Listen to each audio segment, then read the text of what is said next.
Hey, welcome to Project Recovery, a podcast about addiction, more importantly, about recovery. And it's brought to you by our friends at knowyourscript.org. We want to thank them for their continued support because without them, we wouldn't be able to do this podcast. I'm Casey Scott. That is Dr. Matt Woolley, back in the flesh. How are you? I'm good, man. How are you doing? Had a little COVID scare at the house, huh? Yeah, we're getting used to it now like everybody, but... You know what it feels like? It feels like Oprah Winfrey when she gave away cars to everybody, but now she's giving away COVID. You get COVID. You get COVID. You know what? Everybody gets COVID. Nice. Because it's crazy right now. It's out there, yeah. So, we quarantined, and I didn't end up testing positive, so that's good. Just my son did, but, we're back. And you have to be serious about it. I want to be a good dude, and so... stayed home, did remote work those 5 days. Well, you were missed, and it's good to have you back. Thanks. Hey, do you ever want to answer truthfully when people go, what are you thinking? No, never. Because I want to go, yeah, you know what I'm thinking? I'm thinking if I get tattooed muscles on my muscles, I don't have to work out anymore. Oh, I've never had that thought, but... That popped into my head this morning at the gym, and I was like, why am I even thinking Get the that? six-pack on there. Just get it tattooed on there, and then you don't have to work out. That's what I'm doing this weekend, then. You like that, huh? Yeah. Hey, so I had an interesting conversation last week with a client/old friend from high school who I used to party with. Okay. So we go to this restaurant because that's part of my deal, to talk to him and schmoozing. Yeah, you're good at that. And I show up at the restaurant, and in front of him is a shot and a beer. I sit down. The waitress comes up to me. Well, you have to drink, sir. I go, I'm water. She goes, okay. If you change your mind, I said, I won't. She goes, just let me know. I said, okay, cool. And so my buddy looks at me and goes, so how long are you going to do this for? And I go, did you really? Do what? And he goes, this whole sobriety thing. And I go, what do you mean? He goes, well, you're kind of tied to this. It's kind of your brand now. So how long are you going to do this for? And I go, kind of your brand now. Interesting. Yeah. Interesting. And I go, well, I think I'm going to do it for as long as I can. That's the ultimate goal. This is not a gimmick for me. You know what I mean? This wasn't to get me out of trouble. This was to make my life better. And to my surprise, it is better. Yeah. You know what I mean? I really enjoy it. And so we had a conversation back and forth. And when I got in the car, I was like, I wonder if people think that. You know what I mean? And so I think some people, and it got me thinking to go back to the gym kind of a scenario, is that some people treat their recovery like a diet. And then the fact that, you know what I mean, that if I do this, this is going to work. But you've got to make it like it's a life change. And that's the ultimate goal. And where my life has changed and going, I'm in absolute love with it. And I don't want to see it. I don't feel like I'm missing out on anything. Well, from the outside looking in, I think your life is tremendously better. I mean, in every way. I still have hard days, and I still get kicked down, but I get up, and I just don't have to deal with it. And so I've been thinking about that a lot lately, and I don't know why, but I was just like, I'm not missing anything. When I jump in the shower or laid my head on the pillow and I think about my day, I don't feel like I've missed anything because I wasn't able to have a drink. I don't feel like it's a good way to look at it. I can't go, you know what, this would have been better had I had a cocktail. Because I know the answer to that is no, it wouldn't have. Because you wouldn't have just had a cocktail. No, that's not in my DNA. Right. Because if one's good, three's great, seven's awesome. Seven's just getting started. Yeah, and that's how my brain automatically thinks. It's just like, if this is cool, then let's keep it going. Right. And that's why... well, let me ask you this, though, because that's interesting. This is a client, but more importantly, it's a friend from high school, somebody who's known you a long time, knew you, I guess, through all your party years, going way back to high school time. But, I mean, how much did it bother you that he it sounded like he kind of didn't think you were being all that authentic or genuine, calling it a brand and wondering how long are you going to do this? And then while you're thinking about that question, the next question is, to what degree might it bother you that other people might think the same thing? People who are following you on Facebook or see you out and about, people you've known a long time or just fans of you? To answer your first question, it didn't bother me because I thought more that he was wondering, if this was a legitimate lifestyle change for me and wondering if I was truly happy. So it wasn't being judgy so much as he was just wondering? Yeah, are you going to be able to sustain this? Are you happy? That's a decent question. You partied for a long time. And had a great time. I've seen 1,000 faces, and I rocked them all. And it was epic partying. You partied with rock stars. Yeah, kicked out of dressing rooms. I've done some stuff, and some of it was really, really fun. Some of it was horrible. A lot of it was public. Yeah. Yeah. So I get his question. I do. And so I wasn't offended by it, but I was wondering if he was like, I think it would have been better if he had said, let me ask you this, Casey. Are you truly happy? Yeah. Because I think that's what he was asking in a roundabout way. Sure. Are you truly happy? Are you having fun? Are you fulfilled? But do you think there are some people that maybe are being pretty cynical about what they see you doing and 100%. thinking, oh, this is just his brand, or like you mentioned earlier, oh, this is to get me out of trouble, so I'm just doing this until the heat gets off me? Well, I've got news for people. I'm out of trouble. Yeah, you're out of trouble completely. Yeah, and I can do whatever I want. I choose to do this because I love doing this. Yeah. And are there people who are wondering if this is going to stick? 100%. Because I've got people, and I read the Facebook comments, I read the posts and all that, and I know people's names have popped up. And when the trouble went down, I remember people saying horrendous things about me. Some of them true, some of them not, and just being very mean-spirited. Yeah, that happens. And then I've seen them stick in my friend groups, and you know what I mean, and come along there. And I know there's people out there, if something should happen, they'll be the first to post on my Facebook, I told you so, that guy's a loser. Isn't that But I think that's the dark side of human nature. Yeah. And the dark side of that distance that we have. We're separated by a few degrees when we're online, and that dark side comes out. That's too bad. But you're right, it'll happen. But here's the different Casey now that is today. I'm not doing it for you. I'm doing it for me and my family. That's the key, right? Right? Yeah. Because I want you to like me, but if you do or you don't, it's not going to affect my everyday. Because I know who I am, I know what I'm about, and I know where I want to be. And so that's why I'm more confident today, believe it or not, than I have ever been. And no, I can see it. Majority of my career was based on a pseudo confidence. You know what I mean? It was kind of there, but it wasn't kind of liquid confidence. Yeah, I was always afraid that somebody could take it from me. But what I've got right now, nobody can take it from me except me. And I'm not willing to pay the price to lose that. I like it. That's a great attitude. So that's, so it was kind of crazy of, the conversation. Yeah. But caught you off guard, I could tell. Yeah, but I was like, okay. But, maybe that's a nice little sobering reminder that, not everybody knows kind of what you're thinking and what's inside of you. And it's not important for them to, but it's important that every once in a while you do that check-in with yourself. And that's what this podcast is. And when we started this, we're coming up on 3 years. The original idea was to share my recovery, right, and those of others in recovery, and let people know that recovery is possible. And I think we both thought it won't last out. We'll tell your story, and that might be it. But the reality is every day I'm forced with new consequences, new options, and how do I navigate this, and what do I do? And the stuff that I'm dealing with 3 years sober is not what I was dealing with 1 year sober. Life changes and all that other stuff. I've got some exciting news to share with you coming up. I can't yet, but it's going to be really cool. Well, I do know that you're a great blanket salesman. Oh, I love Minky Couture. Because how many of those dang Minky Couture blankets did you sell me before Christmas? About broke my bank account. So here was a side note. So one of my other jobs, I was dressed as Elf on the Shelf. And I walk in there and you're DJing the Christmas music, Elf on the Shelf. And Minky Couture, and I've been telling you about these blankets for years. And you come in and you got me all hyped up, and I walked out a poor man. No, but they were great. They were great. I called you 3 days later and said, "How did the blankets go over for Christmas?" What did your kids say?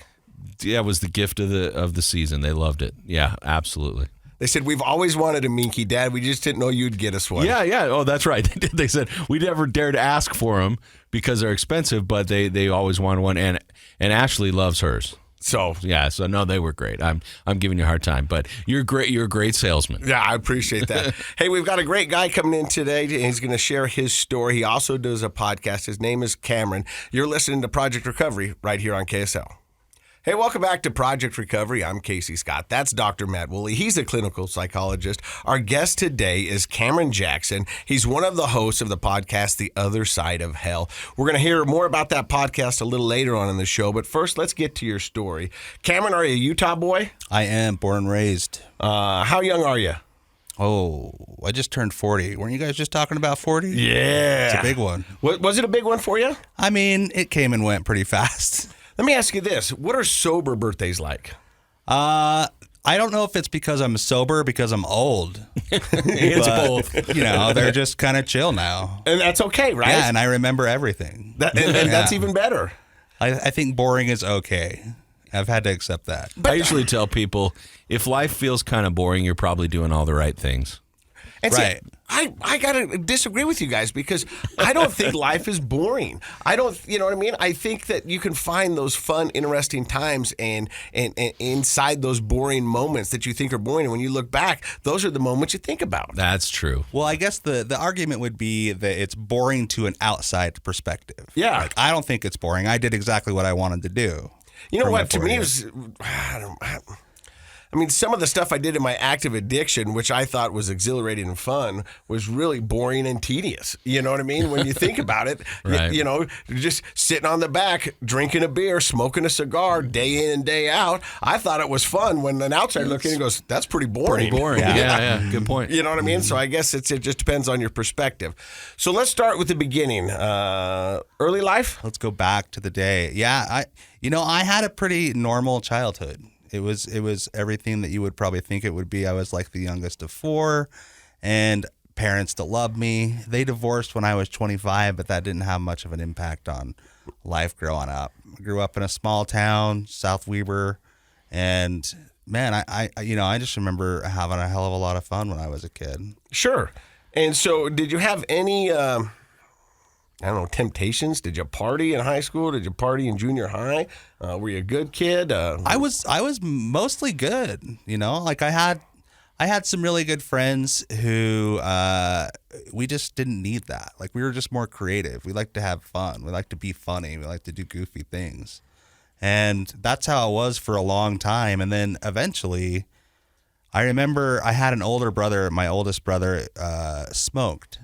And I remember thinking that was just nasty. Cigarettes. Yeah, why would you smoke, you know? But I also really looked up to him. You know, he's my oldest brother. He was super awesome. Maybe he knows something that I don't. I don't know. Yeah, let's try it out. So eventually, like, curiosity got the better of me, and that would be sort of a reoccurring theme. Curiosity getting the better of me and me crossing those lines that I said I would never do. And I ended up smoking a cigarette. And that first cigarette hit, and it was just like, boom. Like, nobody tells you that you get a buzz off a cigarette. Like, and I did. And I just remember, like, feeling out of body, out of mind, and also shame. Shame. Like, what did I just do? You felt shame instantaneously. Oh, sure. Was that something you were taught by your parents not to do growing up? Well, I think I grew up with the common religion in the area. And I sort of fell away when I was like 12 or 13, but those principles were still there. It's the wrong thing to do. Exactly. Shouldn't use drugs, alcohol, tobacco, those drugs, things. Alcohol, tobacco, shouldn't, all the sexual stuff, shouldn't do any of that stuff. Well, it becomes part of your moral code. And that's true for anybody, how they're raised, whether it's, a religious thing, a community civic thing, we're kind of raised with do's and don'ts. And so that makes sense. Right. Mm-hmm. And I mean, and that's just where it came from for me. I think it can come from anywhere. So how old were you when you smoked that first cigarette? I was 12. Okay, so kind of a young guy, sixth grade maybe. Pretty early. Yeah. And I didn't really do a ton with that until like 15 or 16. But then. So the shame kept you away for a while. Oh, yeah. And it was unnecessary, right? It's like, like whatever. I mean, it's hard for a 12-year-old to find smoke breaks. Oh, yeah. It's not. They don't give those out in sixth grade. It's not like something that's built in. It's like, hey, for the 12-year-old, smoke them if you got them.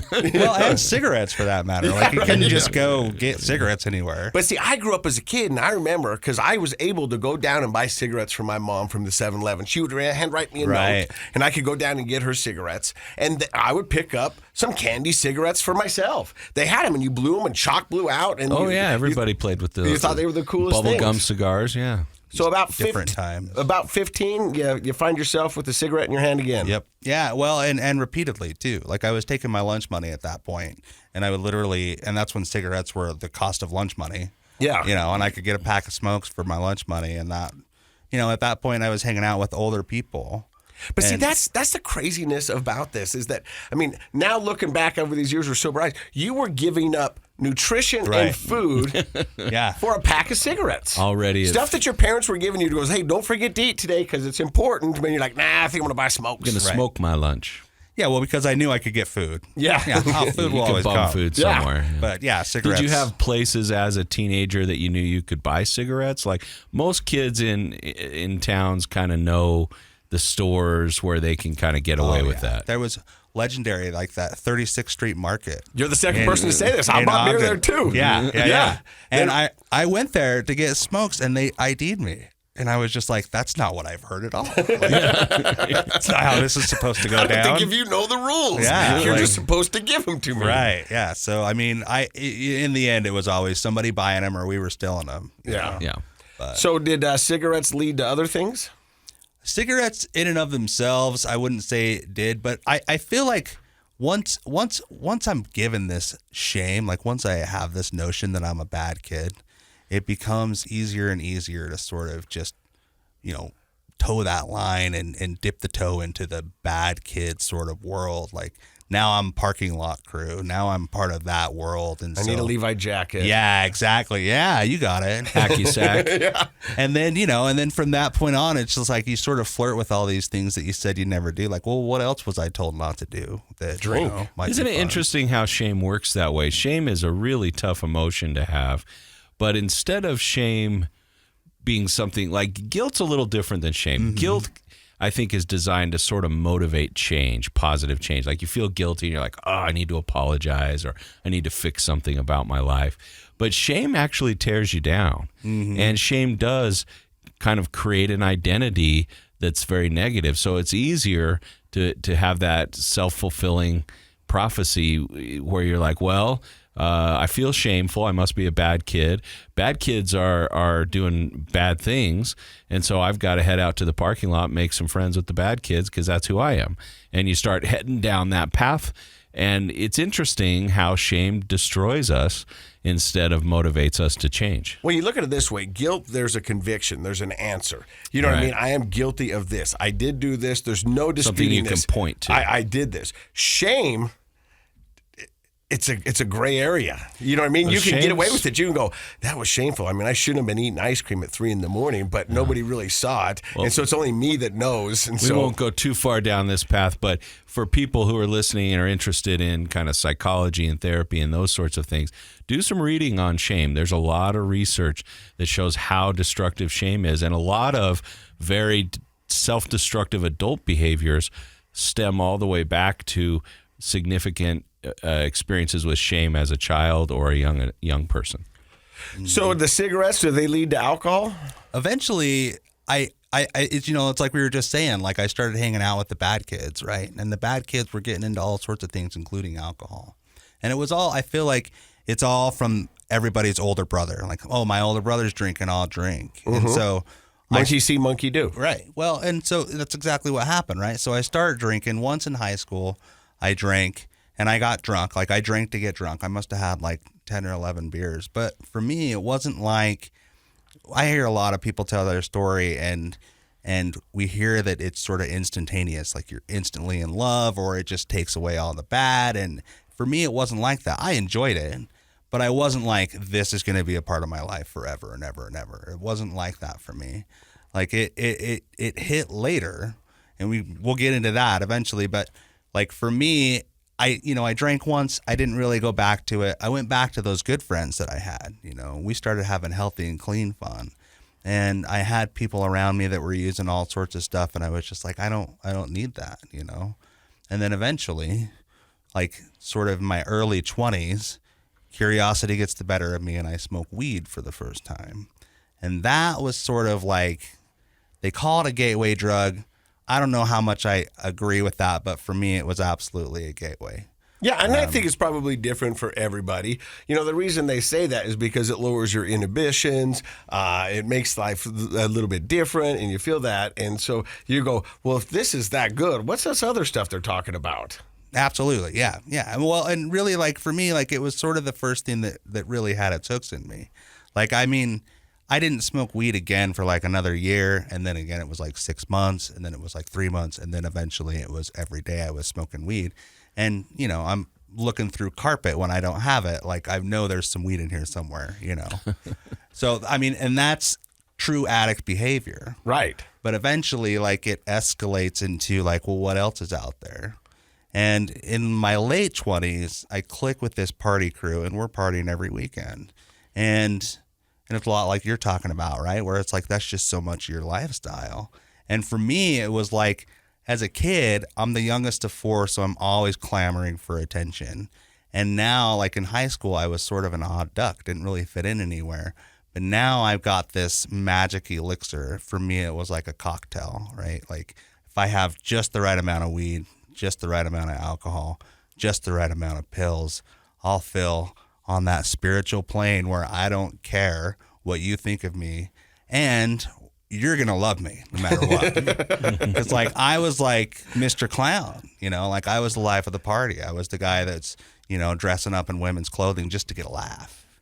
And that's how it went for you know, for a lot of years. And so, but just so we can keep everybody on the same page. So you start with weed. It goes from 1 year to 6 months to 3 weeks to every day. Mm-hmm. And then you talk about this magic elixir, that being a combination of alcohol, weed, and pills. Do you remember the first time you got pills? Well, let me ask you this. What was your DOC? What ultimately was your DOC? For me, it was not amphetamine, opiates. Okay. So pills were your ultimate. How did you get introduced to those?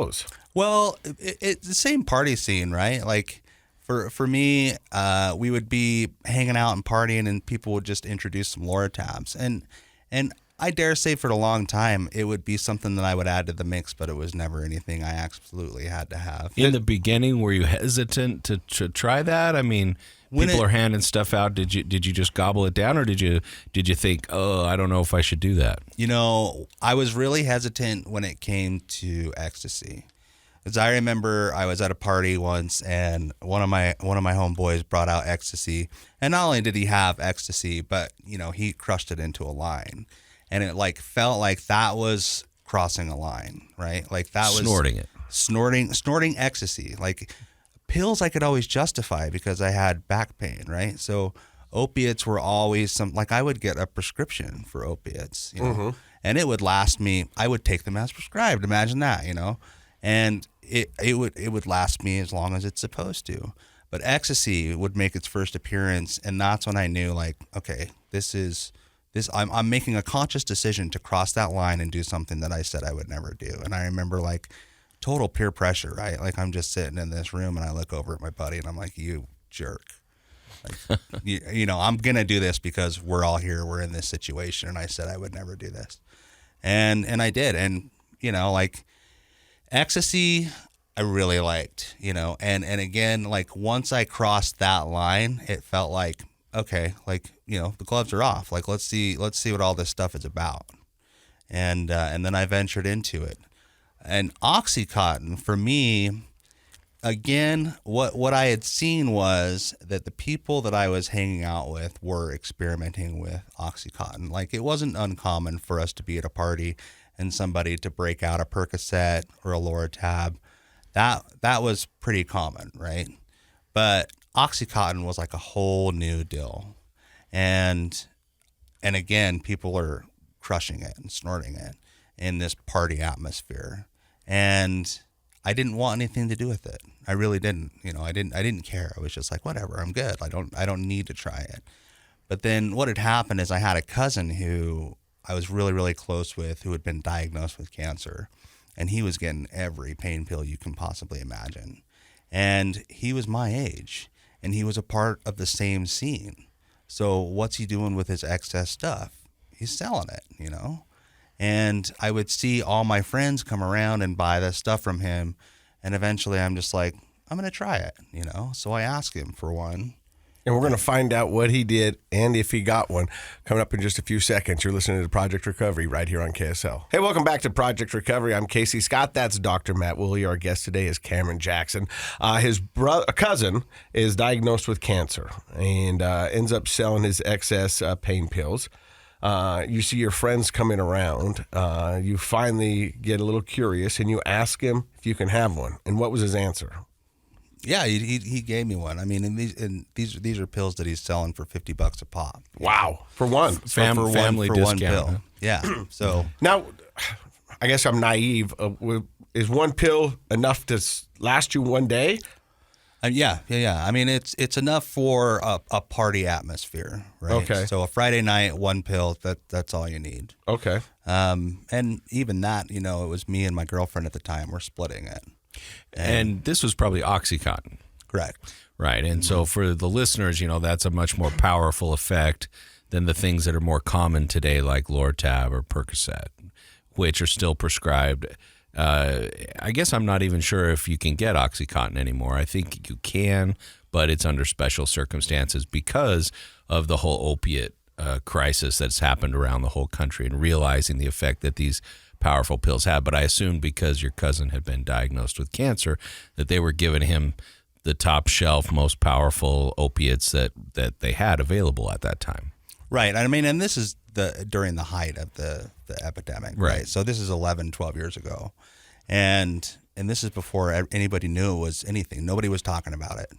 And yeah, so I try it on a Friday night and from that point forward, like I can literally chalk up my downward spiral up to that moment, because even though I was drinking every weekend, alcohol wasn't a problem. Like it was something I could take it or leave. Like it was something that I could stop doing if I thought it was going to affect my diet, and you weren't laying awake at night wondering how you were going to get the next alcoholic drink. Exactly. But I began obsessing over pain pills, and I began, like, more specifically Oxycontin. Like all of a sudden it flipped a switch in me and everything was a problem, because when I couldn't get the pills, I would go to alcohol, or when I had the pills, I would go to alcohol to intensify the effect, right? So now all of a sudden alcohol is a problem and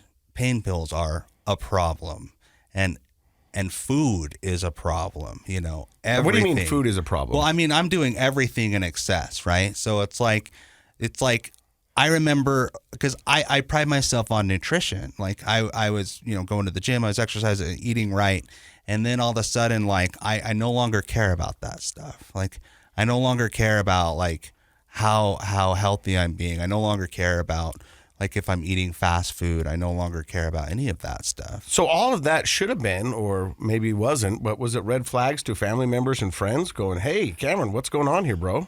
Well, and that's the thing is, like, at that time, like, I'm the youngest of four. My older siblings all have their own families. Like, my parents are divorced and they're, sort of starting their own families, like getting remarried and things like that. And so they knew what I wanted them to know. Oh, yeah. Like they didn't.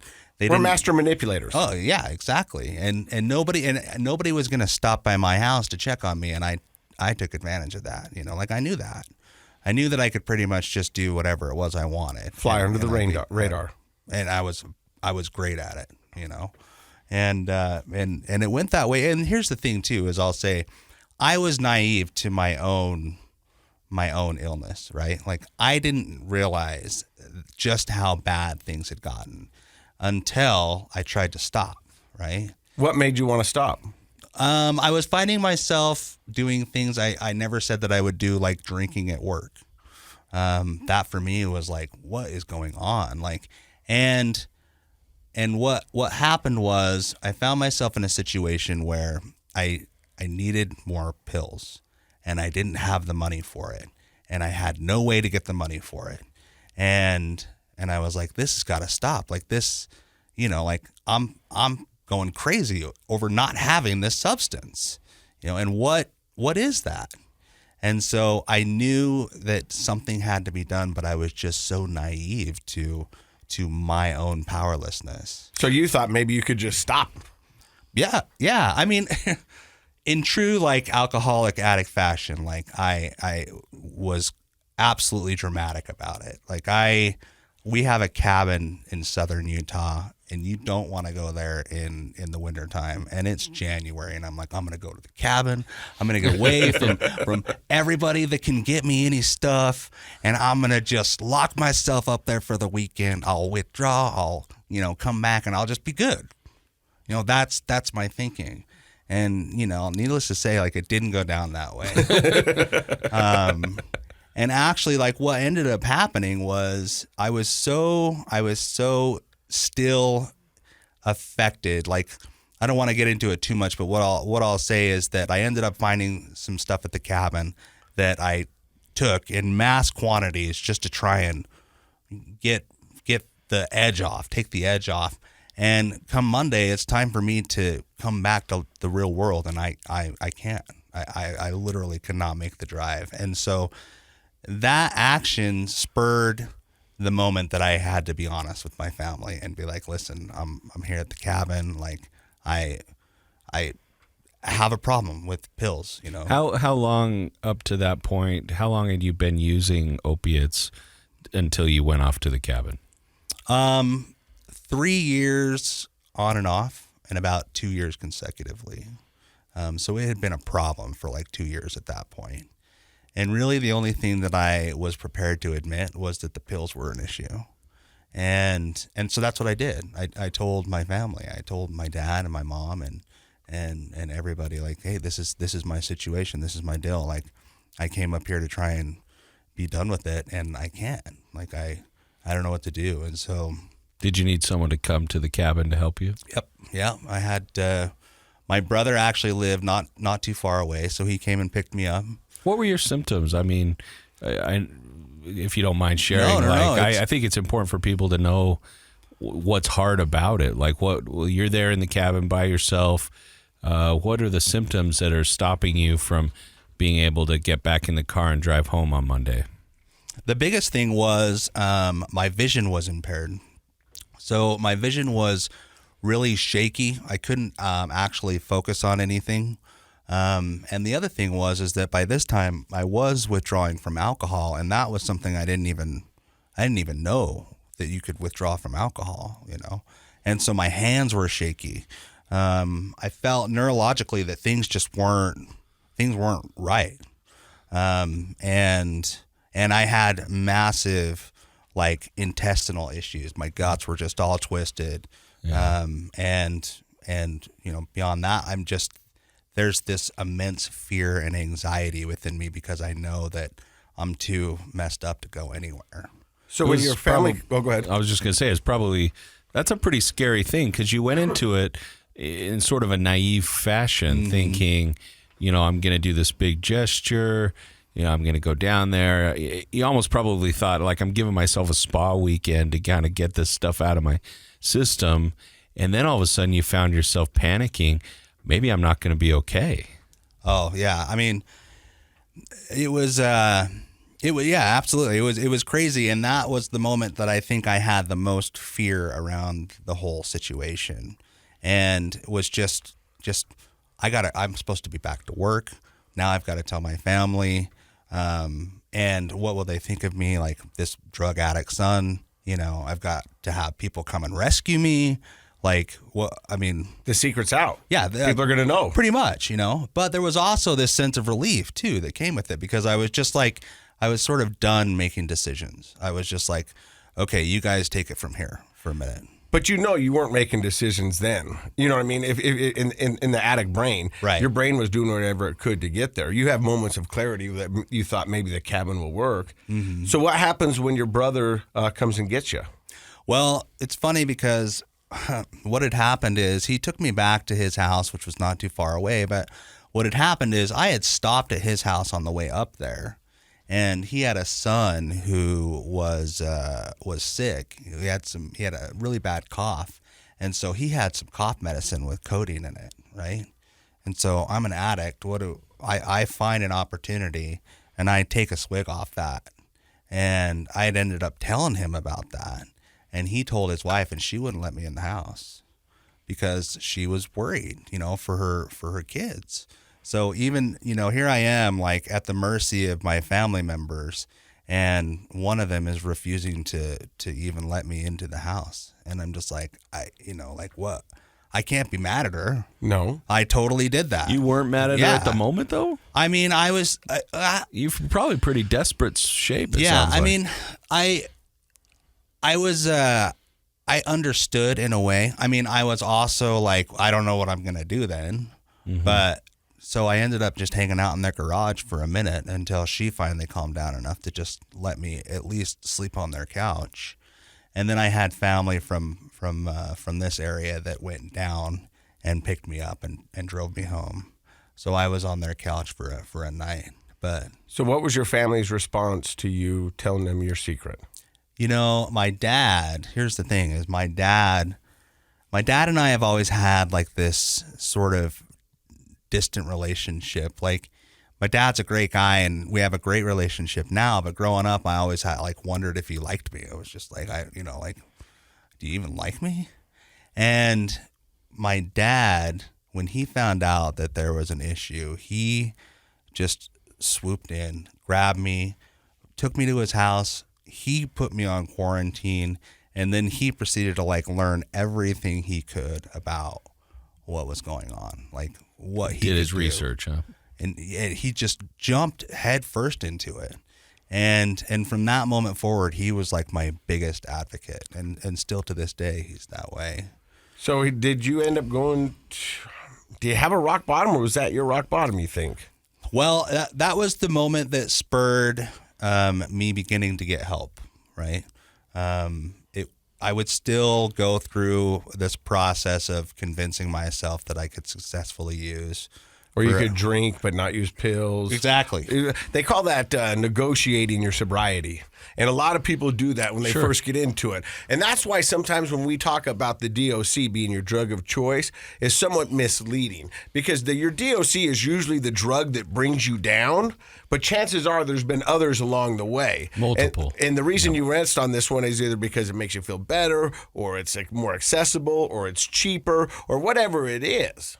But when you tell somebody your DOC is this, sometimes that gives people permission to do other things that's not that. Well, and you see with people, and maybe this is your story too, Cameron, but when the DOC isn't available, boy, you pretty quickly find other things to fill in the gap, right? Oh, yeah. So, I mean, you did so an addict is an addict. The DOC's a little bit irrelevant, but important to prove that point, when Cameron went to the cabin to get off of pills, he took something there to take the edge off. Right. You know what I mean? And in your mind, that was okay because it wasn't the pills. Right. Oh yeah. Like, and mind you, like that experience was the catalyst to get sober, but I also learned that that's the way I think, right? Like, I sort of was able to sort of see at that point that this is flawed. There's something flawed in my thinking. And that is a beautiful, leap in maturity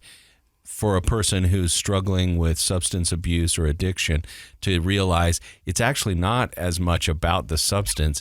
It's about me. It's about how I think. Mm-hmm. And that's an evolution in your progress, to be able to say, I started off at the cabin thinking I'll just get this stuff out of my system and I'm fine, with no real self-awareness of how you think as an addict. But then later down the road realizing, oh, it's actually more about how I think that leads me to the substances than it is the substances themselves. He's good. He's a doctor. I really like him. Yeah. We're going to find out how he gets on his road to sobriety in just a few seconds. You're listening to Project Recovery. So you said it started you on your road to recovery. You have some self-awareness going on. You navigate or negotiate your sobriety for a while. But what is the ultimate turnaround, I guess? What is because a lot of times in recovery, we talk about something that just clicks, that makes sense. And you go, okay, this is what we got to do. Here we go. Yeah. Well, there's definitely a moment, for me at that point, like I started going to counseling. And I thought that, hey, I'll just go see this guy maybe once or twice a week, and that will get it so I can drink successfully. That was all I ever wanted, right? Was just to be able to use without consequences. And I did that for a long time. But then eventually it got to a point where what had happened for me is I was in a situation where I was going to go spend the weekend with my brother, that same oldest brother, right? Whom I absolutely love. And he asked me, he was like, dude, please don't come over drunk. And he wanted me to go over on a Sunday. And he was the one person that knew the full extent of what I was dealing with. And I was like, okay, yeah, I mean, fine, whatever, that's cool. And that Sunday came and I was hammered. I could not stay sober. And I knew it. At that point, I knew that even when I tried and I had every reason to not drink, I was going to drink. And so really for me, like what ended up happening is I was at a buddy's house and I knew that he had a gun. And I went and grabbed his gun, and I to this day, I don't remember if it was loaded or not, but I put his gun against my head because I wanted to see if it was going to feel like the right thing to do. And it didn't. It did not feel like the right thing to do. But I knew that action meant something. And I had ended up sharing that with my brother, that I had done that. And he said, dude, we've got to get you some help. And even then, like I couldn't make the call. I couldn't, right? Like I knew of a treatment center and he had known of a treatment center, and I couldn't physically bring myself to call them on my phone. And so he called for me. And then I got into treatment, and that's when I was like introduced to this world of recovery. And I would like to say that that's when I got sober, but that's not, like I still had to go through a little bit of back and forth until honestly, I had been beaten into submission enough that I was out of ideas and I stopped believing my own garbage. And I said, I don't know anything. Everything I thought I knew about the world is completely wrong. So I need you guys to tell me what to do, and I'll do it. A lot of people have come to this podcast and sat right where you are and said, I just was sick and tired of being sick and tired, and I didn't know what to do. And I, even in my own addiction, I fancy myself to be a pretty intelligent guy, thought I can outthink this, I can outsmart this, I can outmaneuver this. And I tried for a lot of years. And I had to come to the same conclusion that I can't do this. And I think that was the toughest thing for me, was the admitting part and I think that's why you didn't make that phone call. Mm-hmm. Because I got to admit that I can't figure this out. And that's a tough pill to swallow. Oh, yeah. I mean, it was the toughest pill to swallow, but it was such a beautiful turning point. Like I absolutely had to get there. Because we talk about rock bottom, and rock bottom can mean a lot of things. Like for me, putting that gun against my head was rock bottom. Like I never lost a job. I never got a DUI. I never, killed anybody else. But me putting that gun against my head was absolutely rock bottom. And so from that point forward, to get into this world of recovery and see, I don't have any clue how life works. You guys have got to tell me. Well, it's that admitting that you're powerless in that situation, and that's so counterintuitive to being an adult. As an adult, we do everything we can to be powerful or be in control of our lives, right? In fact, we're encouraged to, right? Nobody's teaching you to be powerless. It's the opposite. Your parents are trying to teach you, society's trying to teach you, you need to grow up, be in control, take care of things, be an adult, be powerful in your own sphere and have influence over your life. That creates happiness. Yet in this, that's why it's counterintuitive, because in this instance, that is required for real sobriety and recovery, is to start at some point with that admission of, I'm really powerless over this issue, and I have to turn it all over to either a higher power and or other people, somebody, something, some program that can help me change, because I'm powerless to do it on my own. Mm-hmm. And so you did a couple different stints at rehabs? Yeah, twice. I went through twice. Mm-hmm. And what was it about the second time that made sense? The second time, when I went in the first time, I still held on to these ideas that, okay, I'm a little ahead of the curve here. Like I've been in counseling for a year, like I have a little bit of you have some wisdom to share. Exactly. And I honestly, I look back at that first stint and I'm just like, oh man, I bet they wanted to just choke me. Yeah, because you did what a lot of addicts do when they sit down in those rooms. I'm not like you. Right. I'm different. Mm-hmm. And you hear that all the time. I'm different. You guys, I don't know what you guys have been doing, but I'm different. And it wasn't until some guy who was tatted up from head to toe looked at me and goes, yo, bro, you ain't different. You're just like us. Sit down and shut up. And I was like, whoa. I guess they didn't tell you who I am. You're not supposed to talk to me like that. And this guy was like, you're an idiot. Shut up and just sit there. And I did. And I listened. Mm-hmm. And it sounds like you got to that point eventually. Yeah, it was, it was just this level of humility, right? Like I went in and I was just like, I obviously, like, look at the last year of my life. Obviously, like, I don't know anything. So when I was in the first time, I had this same attitude, this cocky attitude like you're talking to. I relapsed in treatment. Like, don't listen to me. Like, I don't know what I'm doing here, Right. But they let me stay, and then after that, I couldn't put together a clean 30 days.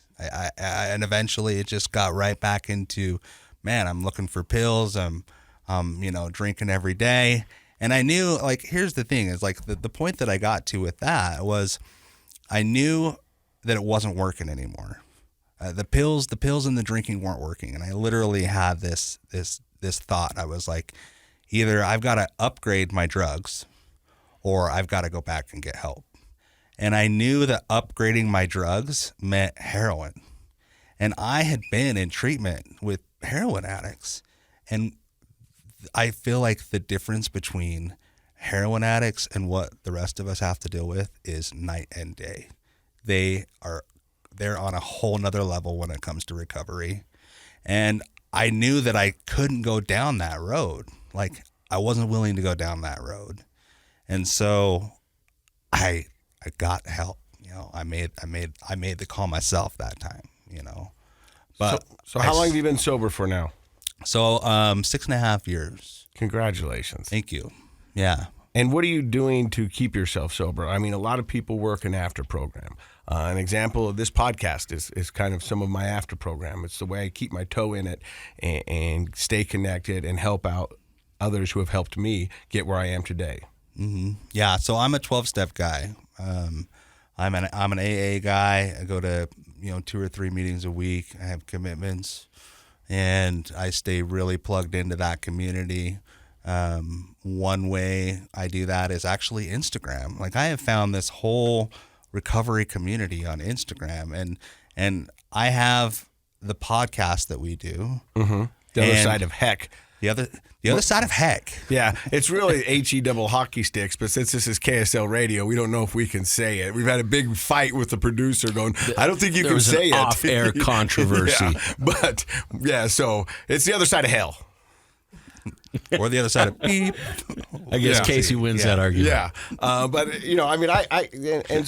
But yours is more of an adult conversation. I mean, we have one here, but because of our audience and who might be listening, we kind of try to keep it true as we can, but a little bit cleaner. But what is the format of your podcast? Which is great, by the way. I mean, I love what you guys do here, and I think that there's definitely a great place for it. And we're appreciative of our audience, and we love that we get to share the message of recovery every week, and so we are grateful for that. But yours is a little more. We definitely, we are raw and edgy, and we're just two guys. My co-host Woolley is one of my really good friends. He came into treatment when I was in treatment, and gave the message to me. He had 2 years of sobriety at that time, and we're just two dudes, we're not a psychologist or a psychiatrist, and that's okay. Yeah. Well, and we have a disclaimer at the front, like, hey, we're just two dudes doing this thing, and just talking about the stuff that we deal with, And, like we talk about it in a vulgar way. And I don't know if that's good or bad or if it's your brand of recovery, but it might be. Well, I think one thing that's really great is authenticity. And I think we do a clean version of authenticity on this show. I really appreciate you coming on the show, as with all our guests who have come and really tried to be open and honest about their experience, because if it's not authentic, it's not going to help anybody. And so I think that anybody who wants to hear two guys talk in an authentic way about their experience would enjoy your show. And I don't think that's a bad thing at all. In fact, one of my favorite things about kind of blowing up the stereotype of addiction that's happening all over the country, not just on podcasts like yours and ours, but it is the fact that it has become this authentic conversation, that people from all walks of life are talking about their experiences with addiction and substance abuse, and that touches anybody who's listening can find a connection there, because there's every different type of person has dipped their toe into this, and they know that if they're authentic, they're going to reach other people. So I'm glad you guys are out there doing it. Well, I think we could bring it back to the beginning of the podcast when we say addiction doesn't discriminate. Right. Most of us think of addiction when we were younger as, some guy that's on the side of the street, got long hair, multiple earrings, and a lot of tattoos. Either a major party scene and irresponsibility, or kind of the homeless, kind of downtrodden sort of thing. And those were the kind of the two faces of addiction that most of us grew up with. We've had Mormon moms, we've had oral surgeons, we've had doctors, we've had dentists, we have had lawyers. Successful business people, highly educated folks, and everything in between. And so that's what it's about, because we said the opposite of addiction is an abstinence. Most people think that. They go, especially those who are naive to the world of addiction, they'll go, kind of like you in the cabin. Well, just stop. Just stop. Then you won't have that addiction anymore. But it's not that simple. It's not as cut and dry as people make it out to be. There's other factors, there's other reasonings of why we are drawn to what we are drawn to. And then it becomes a problem and all that other stuff. The opposite of addiction is connection. And through podcasts like this, like yours, we can find a connection. We can find a community. We can find something that resonates with us. I've said it so many times on this podcast, I treat my recovery like a buffet. I grab my tray and I walk down and I go, I like this, this tastes like crap, I'm going to put that back, and you know what, I'm going to get a double helping of this because this really makes sense to me. And at the end, when I go to pay off, this is what my recovery looks like, and this is what my bill, and I can do this. Makes sense to me. Somebody else might have a double helping of this or whatever it is. You've got to find what works for you. So you got to find your community. We have two people right here that have different styles. Like you said, Cameron, you're a 12-step guy, and 12-step is something you've been involved in, I guess at least for 6.5 years. Mm-hmm. And Casey, you're not a 12-step guy. Nope. That didn't really resonate with you. Yet, what's the result? Both of you guys are not just sober, but you're in recovery. And I love that. What all that entails is being a person in recovery. And I've said this before, I'll say it again. Some of the most vivacious and active people in our communities that are doing good are people in recovery. They're giving back and doing a lot of great stuff and helping our communities out. And so however you get there, how many ways are there, Casey, up sober? Over 1,000. There's at least 1,000. Okay, put a number on it this time. Yeah. But it doesn't matter how you get there, and then you start giving back, and I think it's fantastic. So I guess that would be our takeaway for the show today. If people want to find out more information about your podcast or your Instagram or all the things that you're doing, Cameron, where do they go? We have a website. It's theothersideofhellpodcast.com. We are pretty big on Instagram. It's Other Side of Hell _recovery pod. And we're on Spotify, anywhere you listen, and we're also on YouTube. So check us out. Well, I appreciate you taking your time and coming down here and sharing your story. I've heard great things about you in the recovery community, so I'm glad you finally were able to come down and be on the podcast. And if there's anything we can ever do for you, don't hesitate to ask. Dr. Matt, good to have you back. Josh, the producer, is super excited. He was like, you were good last week, but without Matt, it's just not the podcast. I pay off Josh to say stuff I don't believe like that. I don't believe that at all. But thank you for listening. Thank you